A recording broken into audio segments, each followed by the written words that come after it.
Cagmiñac, la verdadera gestión activa de fondos de inversión desde 1989. Comunicación comercial. Invertir implica un riesgo de pérdida de capital. En Radio Intereconomía, Pulso Geopolítico. Análisis sobre los nuevos desafíos mundiales. Presenta Rafa Jiménez.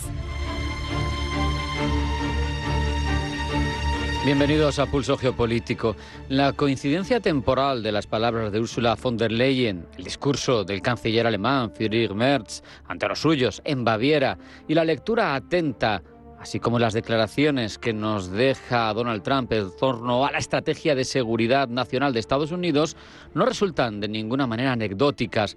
Muestran un punto de inflexión en la relación transatlántica y una toma de conciencia europea que al fin se produce, pero que, da la sensación, llega demasiado tarde. Aquí no hay espacio para medias tintas, para retóricas diplomáticas. Hay estrategias bien definidas y que quedan negro sobre blanco. La vuelta decidida de Donald Trump a una interpretación dura, sin complejos, de la doctrina Monroe es una declaración de prioridades, que se basa en la lógica de las esferas de influencia. Hay que señalar que Estados Unidos, nos guste o no, está convirtiéndose en una potencia revisionista al estilo de otras que mandan en el mundo no siendo democracias.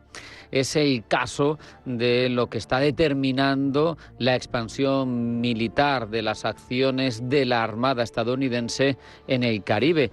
En ese esquema, la Unión Europea obviamente desciende en el nivel de prioridades. Lo dijo uno de los comandantes de Estados Unidos en Europa, ya retirado, Ben Hodges, cuando señalaba que apenas somos la cuarta prioridad para Estados Unidos. Asia-Pacífico es lo prioritario, el eje estructural, pero lo que denominan los estadounidenses el hemisferio occidental, todo lo que es América Central y Sudamérica, el Caribe, es lo que le preocupa prioritariamente a Estados Unidos después del eje Asia-Pacífico. Ursula von der Leyen habla en público, insiste en que Europa debe ser capaz de defenderse, de sostener su economía, de garantizar su seguridad, tanto energética como militar, y lo hace porque sabe que la protección estadounidense hacia Europa ya no es automática. Friedrich Merz, uno de los elementos fundamentales del eje que protagoniza siempre la Unión Europea, el eje París-Berlín, nos dice ante sus correligionarios en Baviera que busca una Alemania más fuerte, más responsable, sobre todo menos ingenua, no dispuesta a hacer ese outsourcing que viene haciendo durante décadas, en parte impuesto obviamente al comienzo sobre todo, hacia la defensa que le presta Estados Unidos con tantos miles de soldados y bases en su territorio. Merz habla de liderazgo, de seguridad, de capacidad de decisión y no piensa solo en Berlín, piensa en el vacío que se abre en Europa si nadie asume el coste político de mandar y de defender, si nadie ocupa el vacío que está dejando la estrategia cambiante de Estados Unidos. Europa es un escenario secundario, importante para Estados Unidos, bien es cierto, pero no decisivo. Trump, además, se dirige a su población en prime time para ensalzar los logros de 11 meses que lleva en su segunda incursión en la Casa Blanca, y su política exterior se presenta como una recuperación del respeto perdido, una reafirmación del poder estadounidense frente a un mundo que, según su narrativa, se había aprovechado de la competencia y de la complacencia de Washington. Competencia defendiendo bien a sus socios, complacencia porque la pagaba él.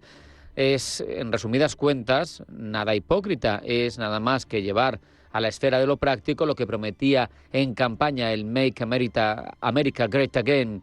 Estados Unidos decide bloquear petroleros en el Caribe que entran o salen de Venezuela, y esto tiene varias lecturas. Una energética evidente, quiere facilitar los precios de la energía a sus conciudadanos, quiere congraciarse con ellos después de tomar ciertas medidas impopulares, ofreciéndoles combustibles muy bajos de precios, lo cual sería accesible con una Venezuela controlada por Estados Unidos. Pero también esta ofensiva tiene una dimensión geopolítica más profunda, es una señal directa tanto a China como a Rusia.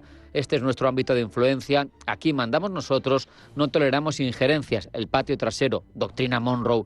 Washington exige respeto a su hemisferio, se reserva derecho a tolerar también, de paso, y en este caso es un quid pro quo con esas otras potencias revisionistas, las pretensiones que tienen tanto China como Rusia en sus zonas geográficas de influencia. Y esto, a su vez, cierra el círculo con Europa, porque la esfera de influencia de Rusia, ¿cuál es? Pues obviamente el este de Europa, los países, muchos de ellos ya integrados dentro de la Unión Europea, que forman parte de la antigua órbita del Pacto de Varsovia, de la antigua órbita soviética. Las palabras de von der Leyen y de Merz tienen un tono defensivo, pero hay que entenderlo en su contexto. Y es que Europa está hablando en voz alta, quiere escucharse, porque así se autoconvence a sí misma de que aún está en disposición de decidir. Por otro lado, toma decisiones que no carecen de cierta controversia. La de utilizar los activos congelados de Rusia dentro del territorio europeo para la reconstrucción de Ucrania tiene un gran calado en este momento de ruptura, porque genera resistencias profundas, incluso entre juristas europeos que advierten del riesgo de sentar un precedente que socava la seguridad jurídica internacional. En más de 100 años de conflictos internacionales nunca se había tomado una medida así. Se habían congelado, bien es cierto, pero no se había dado el último paso, el de utilizarlos en época de paz, o por lo menos de no guerra declarada, como es el caso entre la Unión Europea y Rusia, para articular la reconstrucción del agredido. Mientras se da ese paso audaz, Europa sigue dependiendo, no lo olvidemos, militarmente de Estados Unidos. Sigue fragmentada en lo estratégico, con muchas voces discordantes dentro del Club de los 27, y sigue careciendo de una voz única realmente efectiva, más allá de la alta representante, en política exterior. Y esto no lo podemos olvidar, porque hay que esperar, una vez tomemos esta decisión unilateral, cuál es la respuesta de Vladimir Putin. Ese panorama es verdaderamente complejo para Bruselas y para los 27 países que forman el Club de la Unión Europea. Veremos qué sucede y escucharemos a Trump y seguiremos aprendiendo cuál es la nueva deriva del hegemón respecto de su antiguo aliado, respecto de Europa. Ahora hacemos un alto en el camino y no se marchen, porque sigue Pulso Geopolítico.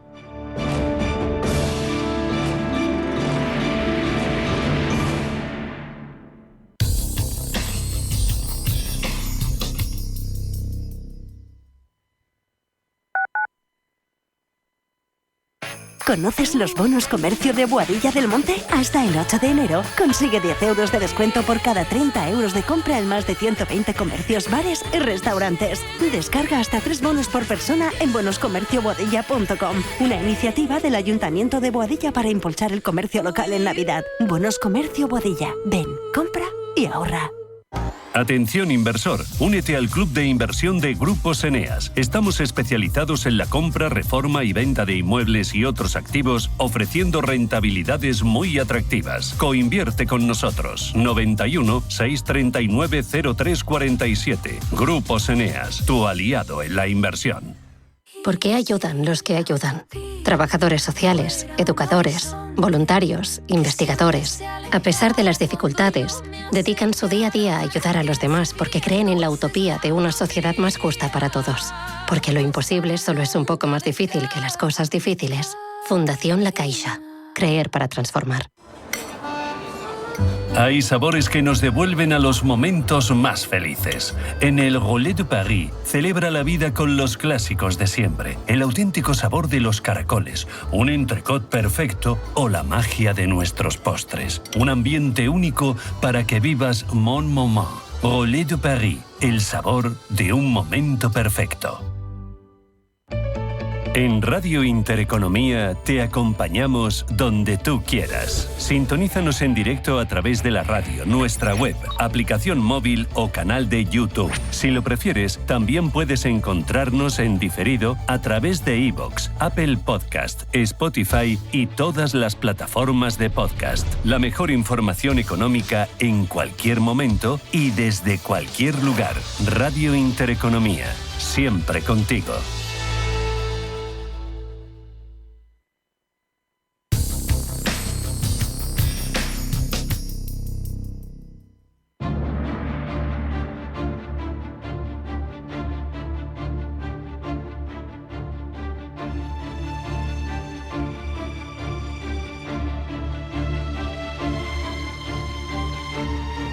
Desde que comenzó la invasión de Ucrania, Rusia ha tejido una flota en la sombra, lo sabemos, ha sido una de las formas para eludir las sanciones que le han ido imponiendo. Ha vendido petróleo al margen de las sanciones internacionales, la Dark Fleet, la flota oscura, un entramado complejo que a quienes somos legos en la materia nos cuesta quizá entender, y sobre todo intuitivamente nos cuesta entender cómo eso es posible, a pesar de que hay gran cantidad de países implicados en intentar evitarlo.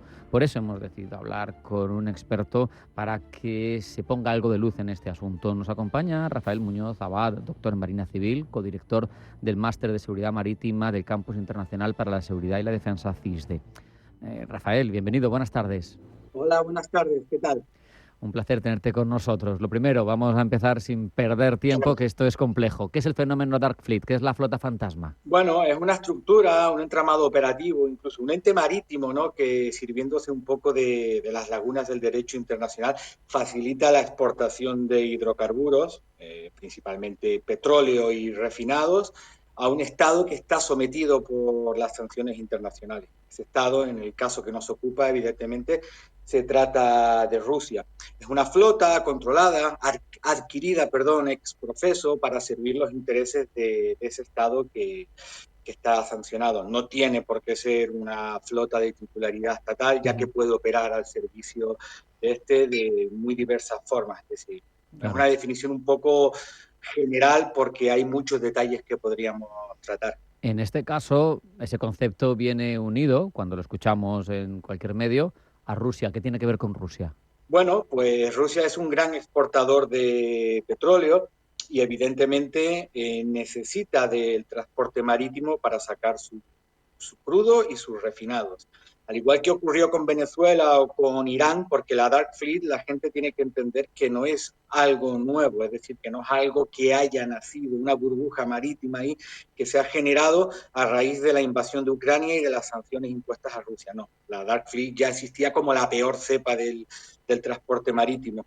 Entonces, bueno, Rusia, por el volumen de exportación que tiene, lo que está haciendo es engordar una, criatura marítima que ya existía, incorporándose gran cantidad de buques. Si Rusia tiene su naviera propia estatal, como es Sovcomflot, que no tiene nada que ver con el entramado Dark Fleet, y luego está, esta mecánica marítima de la que se sirve Rusia en esta coyuntura. Fíjate, sobre eso te quería preguntar, Rafa, si me permite llamarte Rafa.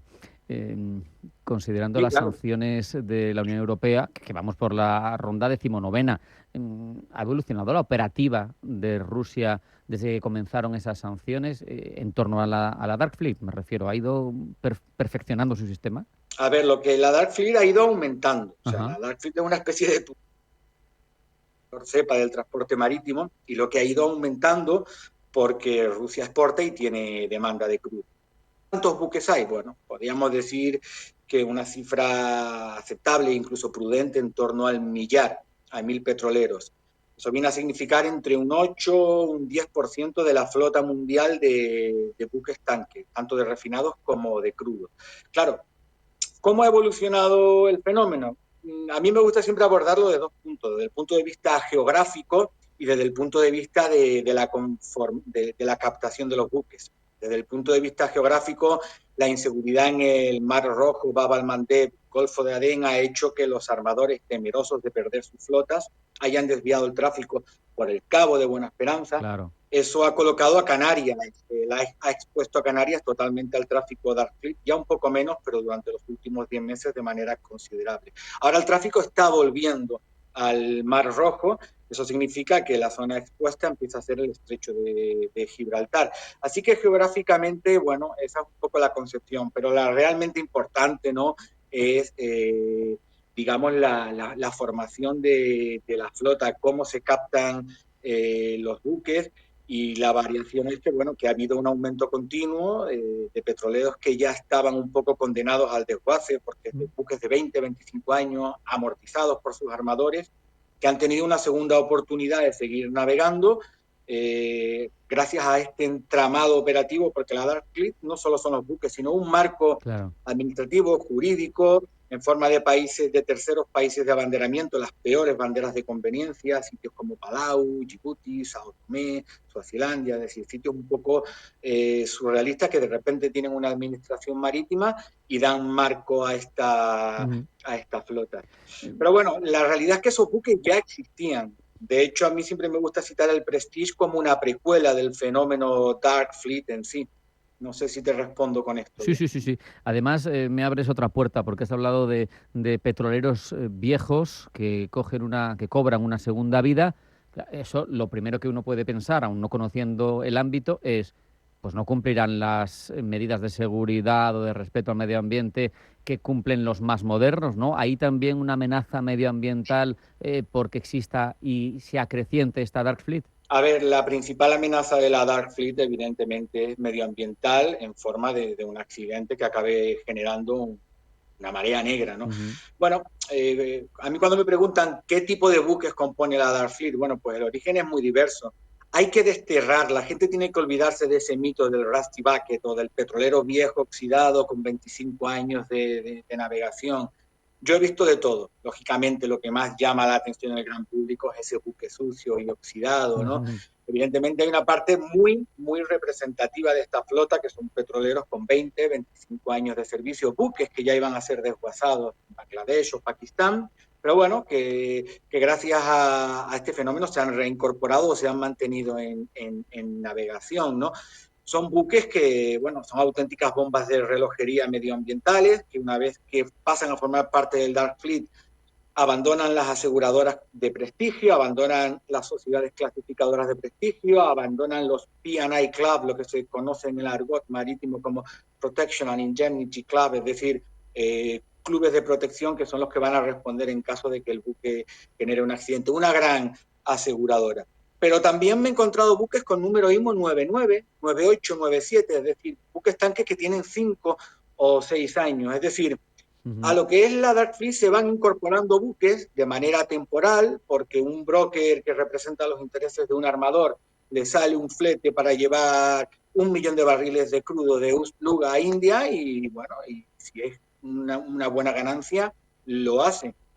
Mira, hay una frase, es mía, con perdón, pero yo siempre digo que el negocio marítimo solo sirve a sus propios intereses, y esos intereses son la de las cuentas bancarias de sus armadores.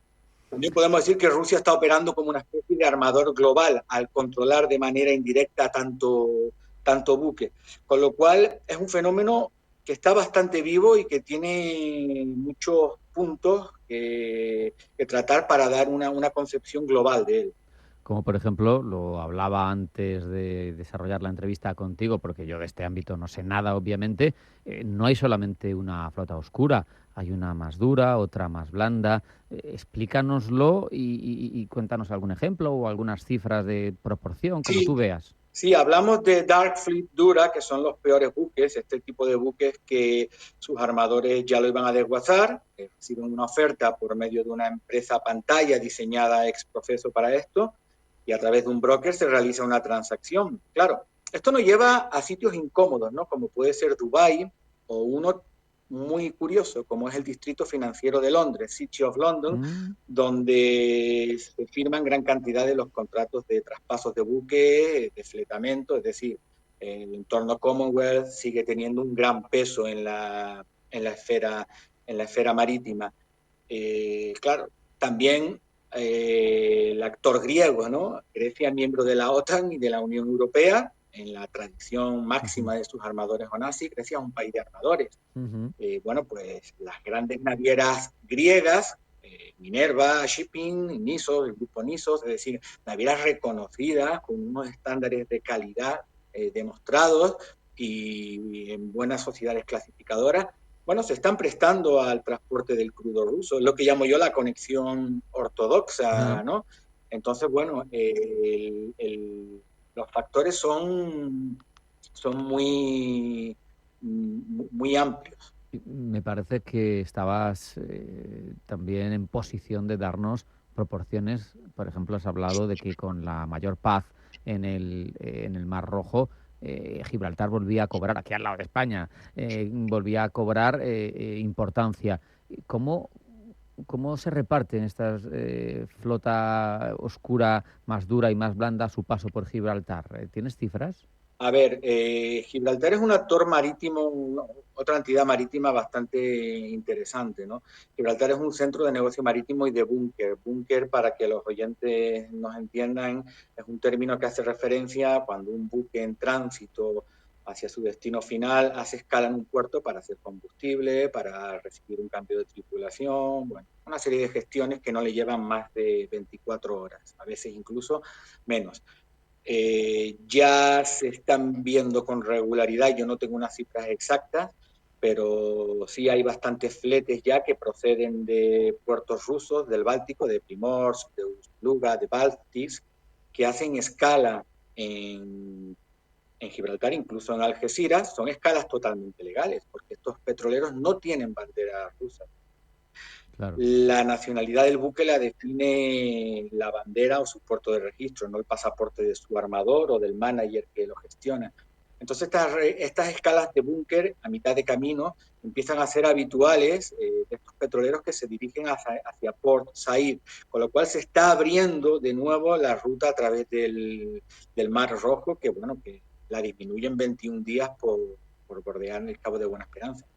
La lectura, evidentemente, de esto es que España, que es un país totalmente expuesto al fenómeno Dark Fleet y que yo creo que le da bastante la espalda, está muy, muy expuesta al fenómeno en Finisterre por el dispositivo de separación de tráfico y luego ya en el estrecho de Gibraltar, evidentemente.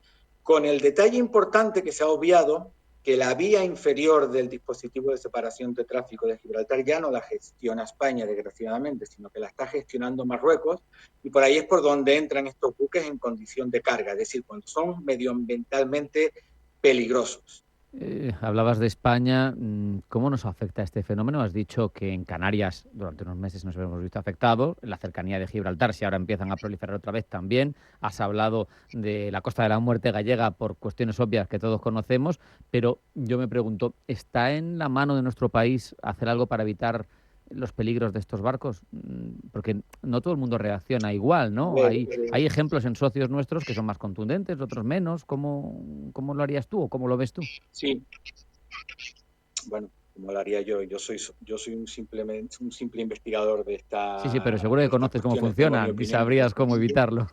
A ver, España es un país con una política marítima bastante mejorable, por ser suave, ¿no? Y hace mucho tiempo que ha dejado de ser un país marítimo. Un país donde los temas marítimos no importan hasta que no tienes un prestigio abriéndote el telediario, escupiendo chapapote a la playa, y ya sabemos cómo fue la gestión política y técnica del prestigio.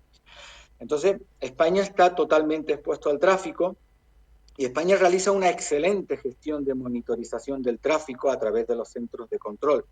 Pero sin embargo tiene una actitud pasiva porque sus buques oficiales no están de una manera regular en la mar haciendo un acto de presencia. España desgraciadamente no tiene un cuerpo de guardacostas. Entonces, bueno, parece razonable que si eres un país con el mayor litoral de Europa, con zonas económicas exclusivas que no conllevan soberanía, pero sí jurisdicción medioambiental, con esas zonas económicas exclusivas grandes como en Canarias, parece razonable tener una presencia continua en el mar porque es una forma de enviar un mensaje al exterior de que te preocupa realmente lo que ocurre en tus aguas de interés y sobre todo quién transita por tus aguas de interés, más en estos escenarios de guerra híbrida, asimétrica, en el que el uso de un buque como vector ofensivo, ahí tenemos los casos de sabotaje en el Báltico, ¿no? Arrastrando el ancla por el lecho marino para sesgar un cable submarino, ¿no? Bueno, el mundo está cambiando y demanda de una nueva política marítima más celosa o más implicada, ¿no? Como hace, por ejemplo, Dinamarca, salvando las diferencias, porque Dinamarca es un país marítimo con mayor peso en la esfera marítima que España, pero es un país con menos costa, un país en mar cerrado, como es el Báltico, por el otro lado en el Mar del Norte. El caso es que Dinamarca tiene sus buques anticontaminación, sus remolcadores de altura o supply y los buques de su armada, los tiene en el mar, haciendo acto de presencia, es decir, en las inmediaciones del tráfico, in situ, en los lindes de los dispositivos de separación de tráfico para adelantarse a un posible accidente. El año pasado hubo un petrolero, un flete Dark Fleet, no un flete duro Dark Fleet, pero sí un barco que hace tránsitos regulares con petróleo ruso, llamado Eventin. Este buque quedó a la deriva con mal tiempo y no se fue a las piedras en la costa alemana y generó una marea negra, porque Alemania tenía sus remolcadores de altura en el mar. Entonces son 5, 6, 7, 8 horas que se ganan. El Báltico, insisto, no es el Atlántico, es un mar donde las distancias son menores, pero es un mar con pocas ondas, con mala visibilidad, con una alta densidad de tráfico, es decir, factores que favorecen que haya un accidente. Entonces nos encontramos ante dos modelos. Yo creo que España tiene una actitud un poco laxa, bastante mejorable respecto a la Dark Fleet, y los países bálticos, porque en el caso de Dinamarca es que literalmente le pasa la Dark Fleet por debajo del puente del Øresund. Vale, pues no pueden impedir el tránsito porque impera el derecho de libre navegación en los estrechos internacionales, el caso del Kattegat y Skagerrak, pero sí hace el máximo esfuerzo que puede hacer para tener ese tráfico ya no monitorizado a través de un centro de gestión de tráfico, sino controlado in situ, con barcos que hacen una escolta a una distancia razonable, enviando ese mensaje de preocupación por tus aguas. Es fascinante, se nos quedan cosas en el tintero, pero creo que puedo hacer alguna pregunta más, Rafa, porque hemos hablado de cómo esto sirve para eludir las sanciones, pero no hemos hablado de que también estos buques podrían utilizar herramientas, las que fueran, para, por ejemplo, sabotaje de cables submarinos. ¿Quién nos dice que no, no? Y al final esto también es fundamental para la sociedad moderna, como está articulada en torno a la tecnología de la información. Sí, totalmente. Yo creo que el ejemplo más representativo fue el apresamiento que hizo Finlandia del petrolero Eagle S, bandera de Islas Cook, y su rayo Islas Cook. Islas Cook, un pseudoestado del Pacífico administrado por Nueva Zelanda, íntimamente relacionado al mundo Commonwealth. Tiramos del cable e igual acabamos de nuevo en un despacho de la City of London, sino en Gibraltar. Vale. Este petrolero estuvo retenido varias semanas por Finlandia, y cuando se hizo una investigación sobre el buque, bueno, se le encontró gran cantidad de equipamiento, un exceso de equipamiento electrónico que no suele ser habitual en los buques mercantes, exceso de comunicación, es decir, que demuestran un poco que estos buques se pueden utilizar para, si no guerra electrónica, directamente actividades de espionaje en la llamada zona gris. Qué bueno. Da gusto aprender con alguien que sabe, eso se llama tener autoritas. Rafa Muñoz Abad, codirector del Máster de Seguridad Marítima del CISDE. Ha sido un placer hablar contigo estos minutos y aprender sobre este asunto que es clave en la geopolítica actual. Muchas gracias, un abrazo, hasta la próxima. Muchas gracias por la invitación.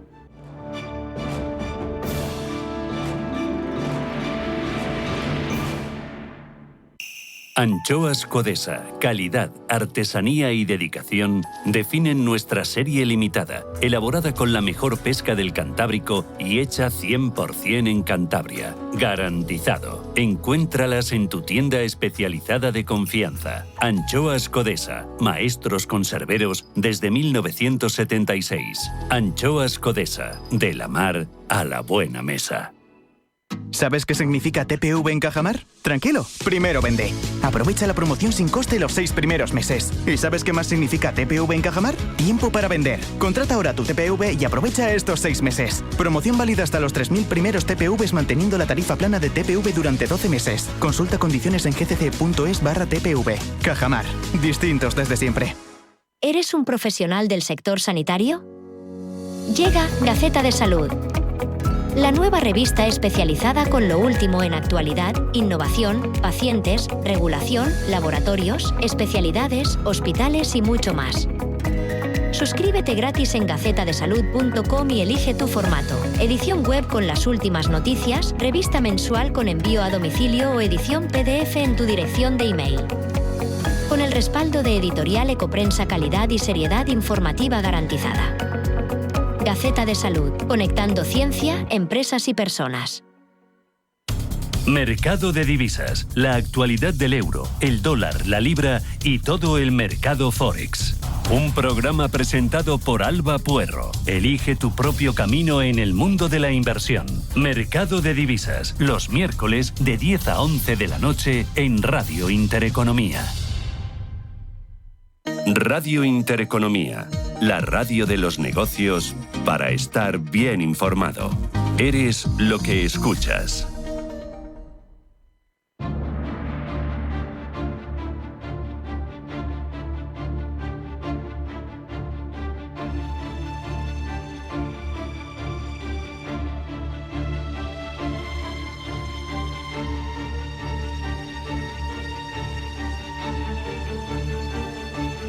En Radio Intereconomía, Pulso Geopolítico.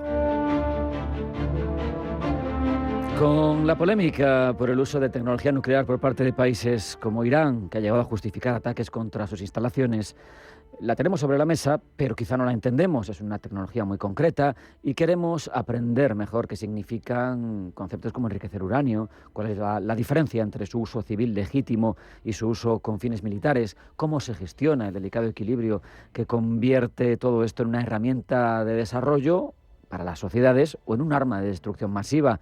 Por eso hemos invitado a Francisco Tarín, una voz autorizada en el ámbito nuclear, fue presidente del Grupo de Trabajo sobre Enriquecimiento de Uranio de la World Nuclear Association y miembro del Consejo Asesor de la Agencia de Suministro Euratom en representación de España. Francisco, bienvenido, buenas tardes. Muchas gracias por invitarme. Para comenzar, es que esto me parece apasionante pero complejo y hay mucha ciencia detrás. Tú eres físico, eres diplomado en energía nuclear, eres ingeniero, es difícil, pero vamos a intentar hacerlo divulgativo.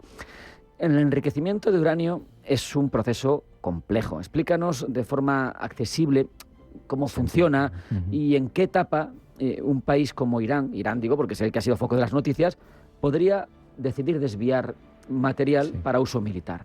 Muy bien. Pues el combustible nuclear es mucho más complejo que el carbón, el petróleo. Necesitamos el uranio, pero el uranio sale de la naturaleza y hay que procesarlo se hace un óxido que se llama yellow cake o la torta amarilla, pero eso no sirve para meter directamente en las centrales nucleares. Entonces hay un proceso complejo, es una cadena, que luego hay que enviar ese uranio, ese óxido de uranio, a otras plantas de conversión a esa fluoruro de uranio. ¿Y por qué es importante esa fluoruro de uranio? Porque hay que enriquecer en el isótopo físil, que es el U235.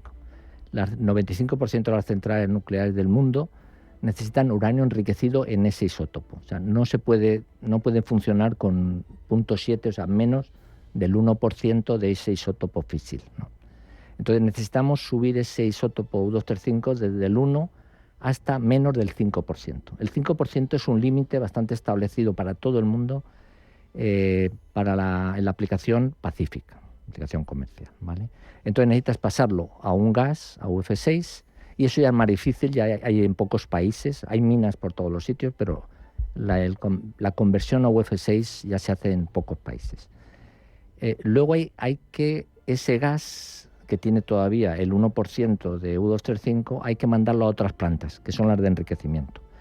Y ha habido bastantes tecnologías, pero solo 2 que se han usado en el pasado, para enriquecer en ese isótopo.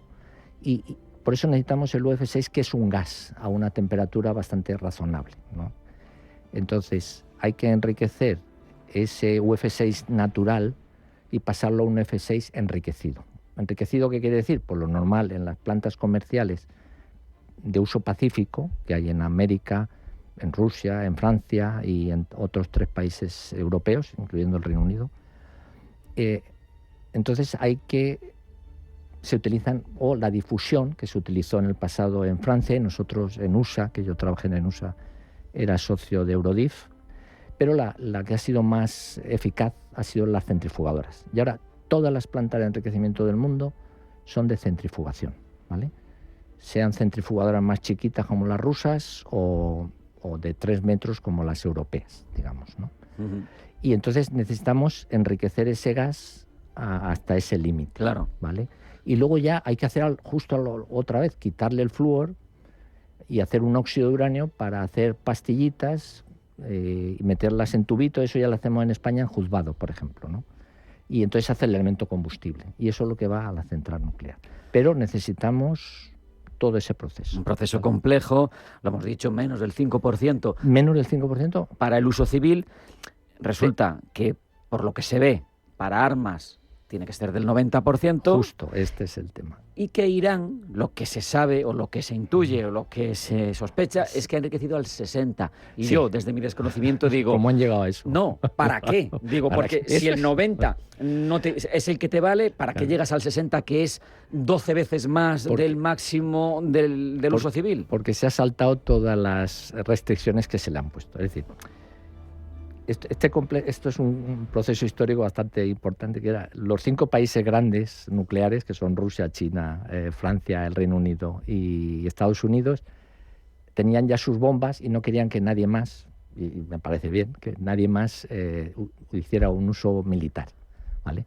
Entonces, por eso hicieron firmar el Tratado de No Proliferación Nuclear, ¿eh? Y España, hasta que no firmó el Tratado de No Proliferación, pues estaba intentando la aplicación militar, ¿no? Bien. Hay países que no han querido firmar el Tratado de No Proliferación. Israel, India, Pakistán, Corea del Norte y me parece que Sudán del Sur, y eso no han firmado. Entonces, si no firmas, tú no te comprometes a nada y no recibes los inspectores de la organización, del Organismo Internacional de Energía Atómica, que es la policía que han puesto estos países, ¿no? Pero Irán no, Irán dijo que él firmaba el Tratado de No Proliferación porque él solo quería una aplicación pacífica. Como te he contado antes, el proceso es muy complejo y muy caro. O sea, no necesitas tener todas las instalaciones esas que te he contado para alimentar tus reactores. En España, pues hemos comprado a otros países. Tenemos la fábrica aquí y exportamos, y muy bien, pero el enriquecimiento lo hacíamos en Francia o en Estados Unidos o en Rusia. Es decir, y con 10 reactores que hemos tenido funcionando, ahora solo 7, y esperemos que no los cierren, pues no tiene sentido tener todo el ciclo del combustible. Claro, sentido porque es muy complejo económico y muy caro. Eso es. Entonces no tiene sentido. Pero Irán decidió que él quiere tener todo su ciclo del combustible. Ahora solo tiene un reactor en operación de diseño ruso de uso pacífico, ¿vale? Y tiene un enriquecimiento menor del 5%. Entonces, Irán siempre ha dicho que, o sea, ha firmado el Tratado de No Proliferación, pero nadie se cree.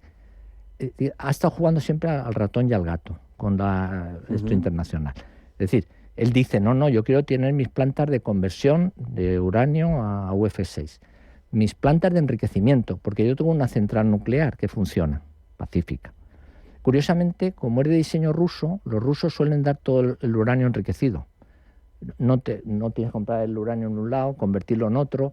Es decir, y a ellos se lo dan hasta fabricado. O sea, los rusos le mandan toda la recarga cada año y medio a Bushehr, que es la planta esta, para recargar. Quitan unos más quemados y meten esos. Y luego, otra cosa curiosa que no suele pasar, solo con los países del este pasaba, o con Irán y tal, es que los rusos le retiran el elemento combustible. Que eso está muy bien, porque ya no tienes que preocuparte de los residuos, te lo llevan los rusos. Claro. ¿Y por qué lo llevan? Porque los rusos sí reprocesan, igual que los franceses, y reprocesan ese elemento combustible. Y de ahí sacan plutonio, que plutonio es el otro elemento físil y la otra ruta para obtener un arma nuclear. Puede ser de uranio enriquecido o de plutonio. Entonces, los rusos se llevan el combustible nuclear, pero fíjate que los iraníes, para su planta civil, no necesitan ni uranio, ni conversión, ni enriquecimiento, ni fabricación. Pero tienen centrifugadoras. Pero tienen centrifugadoras porque ellos dicen que van a tener más centrales, tienen siempre es la excusa civil, pero ellos quieren tener todo. Entonces, ellos han puesto sus plantas de conversión a UF6 en Isfahán. Han puesto sus centrifugadoras, que ese es otro punto importante. Ellos dicen que solo quieren uso pacífico, pero esas centrifugadoras son las mejores del mundo. Y R6 y R8 he leído que son los nombres. Van mejorando, pero el original se lo compraron al doctor Khan, que era un pakistaní que trabajaba en Almelo, en los Países Bajos. Que yo he leído que ese es el que surte también de la capacidad a Corea del Norte, justo. A cambio de misiles chinos. Eso es, en los años 80 él desapareció un fin de semana, yo estaba en Almelo y ahora unas medidas ahora tremendas. Trabajaba allí, un ingeniero bueno y tal, desaparece un fin de semana y ya apareció en Pakistán y es el padre de la bomba nuclear pakistaní, ¿no? Y se lo vendió a Corea del Norte y a Irán. Y cuando intentó vendérsela a Gaddafi, pues le pilló la CIA, el barquito y tal y cual. Claro, son muy buenas, son las mejores, son mejor las rusas o las americanas. Y luego han ido evolucionando, que sea la IR6 y IR8, haciéndolas más productivas, más eficientes. Igual que han hecho las empresas occidentales o los rusos, mejorando su tecnología. Pero ahí siempre es la excusa civil. Siempre la excusa civil. Hay otro país, por ejemplo Brasil, que también quiere tenerlo todo, pero recibe a los inspectores de la OEA, les deja ver. Luego es muy difícil esta tecnología y entonces no consiguen que sean rentables y siguen comprando su uranio enriquecido, pero todo el mundo se fía. Con Irán nadie se fía. ¿Pero entonces tiene sentido enriquecer al 60? No, entonces, ¿qué se le hizo? Ponerle límites, es decir, no vas a enriquecer más del 3,67, o sea, menos de 5. Hemos quedado que la aplicación, bueno, no te lo he dicho, pero la aplicación civil, te he dicho un 5%, ¿verdad? Sí. Pues la definición de la OIA exactamente no es el 5, sino el límite es 20. Todos los reactores comerciales grandotes, estos están al 5. Las plantas de fabricación tienen el 5% de límite, el Consejo te limita a que no te pases y tal. Pero había reactores experimentales. En España teníamos en el CIEMAT, la Junta de Energía Nuclear, teníamos un reactor. Y entonces los reactores experimentales los suministraban los americanos o los rusos y tenían el 90%. Y entonces cuando los rusos y los americanos se llevaban mejor, hicieron el megatons to megawatt para desmantelar bombas nucleares rusas, que luego hemos consumido en España, en Estados Unidos, como uranio de bajo enriquecimiento. Claro. Pero hubo un programa muy importante que a lo mejor la gente no conoce, que es cambiar todos los reactores experimentales que tenían al 90%, se quitó ese núcleo y se puso uno y marcaron el 20%. Y el OIA marcó el 20%. Y eso pasó en el reactor experimental que tienen los iraníes ya del Shah en Teherán, ¿vale? Entonces, ahora mismo ya está muy definido claramente. Por debajo del 20% es uso civil. Por encima del 20% uso militar, ¿vale? Ahora está bien claro, bien definido. ¿Qué pasa con Irán? Que él dice que tiene un reactor experimental que tiene el 20%.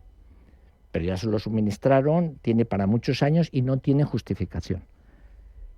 Y por otro lado tiene la central del 5%, con lo cual ellos han puesto centrifugadoras y han empezado a enriquecer. Los inspectores de la OIA los llevaban como locos, iban descubriendo cosas. Pero si el límite está al 5, ¿por qué aparece al 20? Claro. En Natanz. Es que tenemos el reactor experimental de Teherán. Bueno, pero ya te lo han suministrado y tienes para muchos. Y de hecho están construyendo otro reactor experimental, que es muy curioso, porque es que también ahí entra en las sanciones y en las negociaciones con los países grandes y tal. Están construyendo, y ha sido bombardeado por los israelíes, el reactor experimental de Arak, que es de agua pesada. El agua pesada es un buen moderador y no necesita que el uranio esté enriquecido. Pero esos reactores generan mucho plutonio, ¿vale? Entonces, el que quiere tener una bomba de plutonio sigue esa otra ruta. O sea, hay la ruta del uranio, que están muy avanzados los iraníes, y la ruta del plutonio. Y ellos han iniciado también la ruta del plutonio. ¿Se abren opciones? Se abren opciones. Entonces, en las limitaciones, antes del año 2015, y luego con el acuerdo ese que hicieron en 2015, los 5 grandes con Alemania, 5+1, con Irán, porque tenían ya ¿te acuerdas que pusieron muchas restricciones al comercio con Irán, los grandes, porque para que firmara. Los tíos, lo curioso es que ha firmado, lo que no lo cumple. Claro. Les engaña a todo el mundo. Entonces le van descubriendo, ¿vale? Y siempre hay una excusa. No, yo quiero civil para mi planta nuclear, que no tiene sentido, para mi reactor experimental, que tampoco tiene sentido, y además un reactor plutonígeno. Coño. Me resulta muy interesante lo que nos cuentas, porque nos sirve para opinar con conocimiento de causa, porque hasta ahora solamente tenías las dos opciones. El Occidente, que decía, no, es que yo no me creo que sea para uso civil. Ellos decían, sí, es para uso civil. Tú como espectador desde fuera dices, no sé a quién creerme. Yo creo que ahora está bastante evidente, ¿no? Cuando tienes dos vías, estás explorando dos vías que terminan las dos en combustible para bombas nucleares, pues igual no hay mucho más que rascar, justo, ¿no? O sea, en cuanto a motivación. Eso es. Ellos dicen, hombre, Arak es para crear isótopos para la medicina, como tienen el otro. Y se puede. Pero es curioso porque hay otros diseños que producen mucho menos plutonio. Pues no. Ellos han elegido un diseño ruso casualmente, que es muy, muy parecido al que tiene la India para sus bombas o el que tiene Israel. Entonces, una de las limitaciones que le decía a la comunidad internacional es tienes que cambiar el diseño de Arak. Pues no, tiene que ser el plutonígeno. Claro. Entonces, pero ellos tienen siempre una excusa civil, digamos. Porque hay muchos usos legítimos del uranio enriquecido para uso civil, ¿no? Has hablado tú ahora mismo de una opción y hay más, o sea, no solo energía. Sí. Bueno, lo más común es la energía, que ya te digo que ahora no pasábamos el 5, pero habrás oído, y trabajo en 2 empresas, que en el futuro tenemos lo que se llaman los reactores modulares. Te iba a preguntar por ellos, los SMR, ¿no? Los SMR, eso es. Entonces, eso va a necesitar enriquecimientos mayores. Entonces, estamos adaptando las plantas comerciales o haciendo nuevas para, en vez de que estén con un límite del 5, que tengan entre un 5 y un 10, que se llama LEU+, pero son las mismas centrifugadoras. Y si quieres ir del 10 al 20, pues necesitas, y ahora para eso hay un monopolio de Rusia. Entonces, Occidente está cambiando rápidamente el chip y van a hacer, por ejemplo, la primera planta comercial que va a enriquecer entre el 10 y el 20, porque necesitan estos reactores, lo van a poner en Kappenhorst, en el Reino Unido, ¿vale? Creo que Rolls-Royce tenía ofertas de reactores de este tipo, me suena. Rolls-Royce es uno de los SMRs, ¿vale? Entonces, estos SMRs, muchos de ellos necesitan este enriquecimiento más alto. Entonces vamos a tener plantas comerciales, pero a partir del 31-32. Yo no sé si tú has tocado estos asuntos, pero yo, desde mi desconocimiento, voy leyendo cosas de lo nuclear que me resulta interesante. Sí. Reactores de torio, que generan más energía y que China se supone que está desarrollándolos porque son más proclives o más factibles en las condiciones que tiene China. Todo esto, incluso los de refrigeración de sodio, que esto es otra cosa, no es el combustible, al final abre muchísimo el panorama nuclear, ¿no? Muchísimo. Eso lo llaman reactores de 4ª generación. Y yo he trabajado en 2 empresas, una en Dinamarca y otra en Holanda, Francia. Es de los Países Bajos y de Francia. Y en las de Francia que he estado, se llama Horizon, utilizan torio. También un poco de torio, ¿no? El ciclo del torio es muy complejo, porque el torio no es físil como el uranio, ¿vale? No tiene un isótopo. El isótopo es 232 y no es físil. Entonces, necesita un ciclo muy complejo. Por ejemplo, los indios que tienen mucho torio y no tienen casi uranio han decidido tirar por ahí. Entonces, necesitas 3 tipos de reactores. Uno de agua pesada, con uranio natural, que genera plutonio. Entonces, ese plutonio se utiliza en un reactor rápido, que esto de 4ª generación, en estos que uno de ellos era rápido. Entonces, con ese flujo mucho más potente de neutrones, si metes torio, que no es físil, se genera un isótopo físil muy bueno, que es el U233. No es el 235, es el 233, que es mejor, es casi parecido al plutonio. Pero claro, tienes que reprocesar, sacar ese U233 y luego volver a hacer otro elemento combustible con ese y lo metes en otro reactor distinto de 3ª. Entonces, es muy complejo. Es muy complejo, entonces nadie quiere ir por el torio. Lo que sí se hace en estos reactores, y es lo que hacíamos en Francia, es si tú utilizas el torio como un ingrediente más, porque ya utilizamos incluso combustibles que no son sólidos, son sales fundidas, claro, que es mucho mejor desde el punto de vista de seguridad. El mismo combustible es el refrigerante, no necesitas trabajar con sodio, que es explosivo con agua. Entonces, si metes torio, que es importante como aditivo químico, ahí generas también U233 con ese flujo de neutrones tan fuerte, ¿no? Y entonces tienes, digamos que estás consumiendo un combustible, que puede ser U235 o plutonio, pero también estás generando U233. Y llegan a generar tanto combustible como consumen. Qué bueno, ¿no? Claro, y entonces es el futuro. Y entonces eso de sales fundidas con torio son cojonudos. Total que... Muy buenos, hemos visto que son muy, muy buenos. Y los chinos, que lo prueban todo, pues los chinos están con un reactor, digamos, casi experimental, pero la idea es hacerlo luego más grande, y eso sí que utilizaría en torio. Pero no es cambiar el ciclo del uranio por el ciclo del torio. Es utilizar el torio para hacer estos reactores reproductores. O sea. Eso, todo esto unido, como te he leído, a la falacia de el uranio se acaba, sabiendo que es muy común, sabiendo que mejoran los procesos para obtenerlo. O sea, nos deja ver claramente que renunciar a la energía nuclear es pegarse un tiro en el pie. Totalmente. Lo de Almaraz es un sinsentido. Bueno, lo del todo es que está el plan. O sea, yo no lo entiendo. Porque son, además de los que mejor funcionan, yo he sido diseñador nuclear de Almaraz, he sido de ASCO 2, y es una pena. Es una pena porque funcionan de maravilla. Han cambiado casi todo, han cambiado los generadores de vapor, está como nueva. Lo único que no se puede cambiar es la vasija y su gemela en Estados Unidos le han alargado la vida hasta los 80 años. Fíjate. Y Almaraz está jovencita, está con 40 y pocos. Yo miro con envidia a Francia, que tampoco tiene petróleo como nosotros y que tiene ese mix con ese 70-75% de energía nuclear que no depende de los chantajes externos, que es autónoma. Es una barbaridad. Y ya por terminar con las tecnologías, ¿qué decimos de ITER, Tokamak y similares? Eso está muy lejos, ¿no? Cuando yo en el año 81-82 estudiaba ingeniería nuclear, ya me hablaba los profesores que nos contaban lo de la fusión nuclear, decían, esto estamos a 40 años. Pero mi vida ya han pasado los 40 años y seguimos hablando de 30, 40. Con el ITER. El ITER es un maquinón enorme, carísimo, se está retrasando la fecha de entrada, el presupuesto se ha ido por las nubes, están casi todos los países grandes en el ITER. Ahora se está poniendo mucha financiación en empresas de fusión, de reactores de fusión privadas. Pero es muy difícil, es que encapsular el Sol a millones y millones de grados, que además tiene que estar en un plasma, entonces tiene que estar prácticamente al vacío, porque claro, los millones de grados se fulminarían. Claro. Y necesitamos unos anillos superconductores que tienen que estar casi en el cero absoluto. Entonces, ¿cómo pones el cero absoluto con millones de grados cerca, no? Es una complejidad terrible, ¿no? Entonces yo creo que siguen quedando 30 años, oye, ahora con la inteligencia artificial, el no sé qué, pero yo creo que siguen quedando 30 años.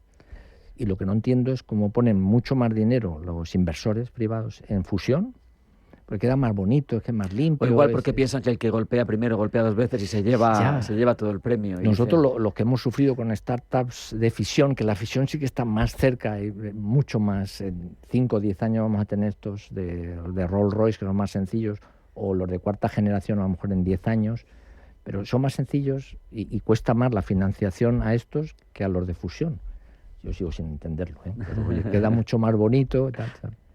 Se nos va acabando el tiempo, pero querría volver, me parece interesantísimo la parte 60% de nuclear. No, un poco sí de todo esto, a todo lo que hay en torno a Irán. Sí. En tu opinión, conociendo los tiempos de enriquecimiento, etcétera, si Irán se decidiera a desarrollar un arma nuclear, desde ese uranio enriquecido al 60%, ¿cuánto le costaría? ¿Le costaría mucho producir suficiente cantidad de uranio al 90% para ensamblar una bomba funcional? Ese es el problema, que bueno, en estos años que tenían este acuerdo, pero él no cumplía, bueno, luego también Trump se salió en el 18 del acuerdo y entonces usaron los iraníes la justificación porque ellos se comprometieron a no enriquecer más, ¿vale?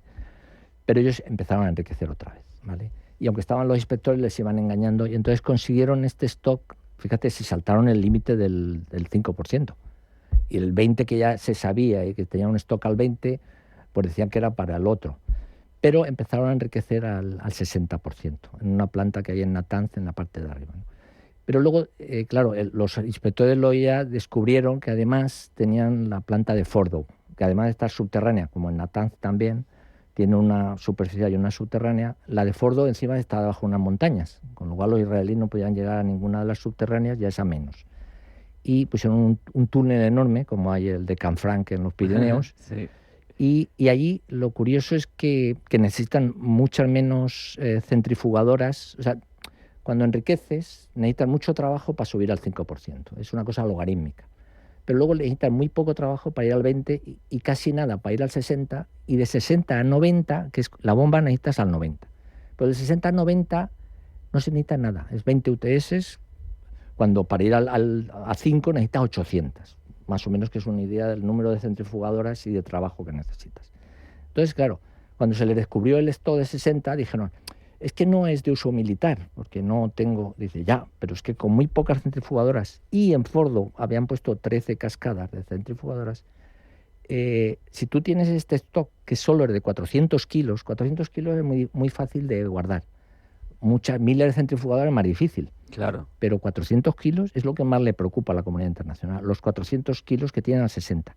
Y luego que descubrieron que en mayo de este año, en Fordow, alimentaban las centrifugadoras no con el uranio natural, alimentaban con el del 20%. Y entre el 20 y el 60 no hay nada. Claro. Y entre el 60 y el 90... va nada. Retroalimentándose. Entonces, vieron que en Fordow estaban produciendo 30 y tantos kilos de uranio enriquecido al 60% cada mes.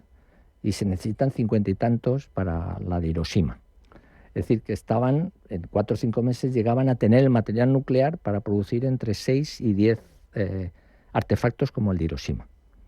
Entonces, claro, luego hay que coger ese UF6 y metalizarlo, o sea, quitarle el fluoruro y hacerlo metal, que eso prácticamente casi nadie lo tiene. Pues ellos tienen una planta de metalización en Isfahán. Entonces, claro, digamos que estaba muy cerca de conseguir lo que es el material nuclear en forma de UF6 enriquecido. Esto fue en mayo. En junio el OIEA estaba muy escandalizado y decretó que ya llevaban 4 años sin cumplir y hizo un listado de los stocks que ellos creían, por cómo funcionaba esto, lo otro. Y entonces, si eso fue el 12 de junio, el 13 y 14 ya fue el bombardero israelí de toda la parte superficial. Claro. Pero como tenían miedo que en Fordo estuviera, porque proteger 400 kilos de stock al 60 es muy fácil. Claro. Y luego, con muy pocas centrifugadoras allí en el túnel, podían llegar. Entonces, cuando Trump mandó los aviones con las bombas perforadoras de búnkeres. Y yo creo que habrán afectado a las centrifugadoras, son muy delicadas. Por eso los israelíes, cuando atacaron con el virus Stuxnet, sí, les aceleraron los rotores y las rompieron. Pero si tú paras la luz, o sea, tiene que estar funcionando continuamente. Si tú les quitas la alimentación eléctrica, también se rompen a veces. Qué y eso bueno. es lo que hicieron los... total, que hay peligro. Que hay peligro y han vuelto las sanciones. El sábado pasado volvieron las sanciones. Y sobre todo, Francisco, que lo hemos entendido.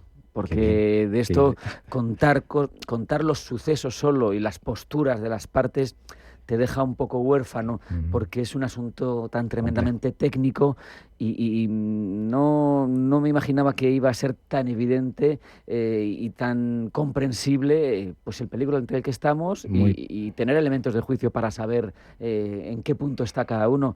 Francisco, ha sido un verdadero placer hablar contigo estos minutos, verdaderamente, porque no solo hemos tocado las armas, que me parece fundamental y que esto es un programa de geopolítica, pero hemos tocado también la producción de energía, las diferentes generaciones, que eso también al final es geopolítica, porque es geoeconomía. Totalmente. Es dónde va a ir la economía, dónde van a ir las dependencias, quién te puede hacer una estrangulación de tus suministros energéticos. Y ahora que se habla tanto de autonomía estratégica en Europa y en otros países, pues nos damos cuenta de que si apostáramos por estas tecnologías más que comprobadas, que no emiten, que tienen una gestión profesional y adecuada, además de sus residuos también, pues yo creo que seríamos más autónomos. Sin duda. Y eso es más que evidente. Otro día hablamos de eso. Claro que sí, me he quedado con ganas. Muchísimas gracias, Francisco Tarín, experto en combustible nuclear, amén de otras muchas cosas. Muchas gracias, un abrazo, hasta la próxima. Venga, hasta luego. Nos vamos a ir, no hay tiempo para más, sean felices, pasen buena tarde y sigan con nosotros en Pulso Geopolítico. Nos vamos.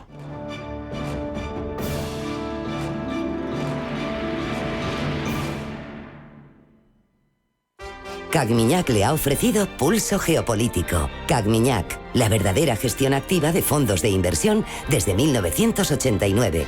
Comunicación comercial. Invertir implica un riesgo de pérdida de capital. Te dijeron que invertir era solo para ricos. Te mintieron. En Gold Waves Group, con $30.000 puedes empezar a moverte globalmente. Con estrategia, con visión, con Gold Waves Group. ¿Vas a seguir viendo cómo otros ganan? Invierte con Gold Waves Group. Agenda tu consultoría gratuita en goldwavesgroup.com. Se sabe cuando se hace sin prisa. Se sabe cuando hay honestidad. Cuando se ama lo que se hace. Cuando es legado ibérico, se sabe. Y si lo eliges, aciertas. Legado ibérico de El Pozo. Número 1 en España y en el mundo.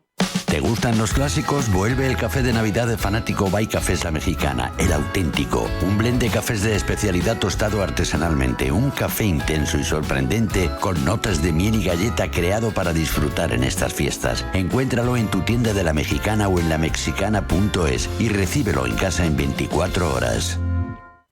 ¿Quieres saber más acerca del hidrógeno? H2 Intereconomía te cuenta las últimas novedades, avances tecnológicos y entrevistas de interés sobre este medio energético. Los martes, de 11:30 a 12 de la mañana, H2 Intereconomía, presentado por Rubén Gil, tu espacio semanal sobre el hidrógeno. Porque en Radio Intereconomía apostamos por el sector energético y la energía limpia.